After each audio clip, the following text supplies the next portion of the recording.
ప్రభు అయిన యేసుక్రీస్తు నామములో మీ అందరికీ క్రిస్మస్ శుభాకాంక్షలు.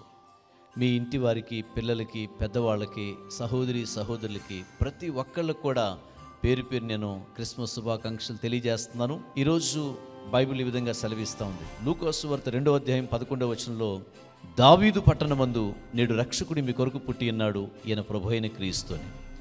యేసు క్రీస్తు ఈ లోకంలో జన్మించాడు అనే విషయాన్ని దేవదూతుల ద్వారా చెప్పబడ్డది. నిజంగా ఇదే గొప్ప క్రిస్మస్. యేసుక్రీస్తు లోకంలో జన్మించాడు కాబట్టి ఈ యొక్క క్రీస్తుని మనము దేవునిగా రక్షకునిగా అంగీకరించి మన కుటుంబాలతో కలుసుకొని దేవుని సన్నిధికి వచ్చి ఈ క్రిస్మస్ ఆరాధన జరిగిద్దాం. యేసుక్రీస్తు సియోని మినిస్ట్రీ సంఘం తరపున, సేవకుల తరపున మిమ్మల్ని ప్రేమపూర్వకంగా మేము ఆహ్వానిస్తున్నాం. రండి, కలిసి మనం క్రిస్మస్ ఆరాధనలో పాల్గొందాం. దేవుడు మిమ్మల్ని దీవించునుగాక. Happy Christmas, merry Christmas.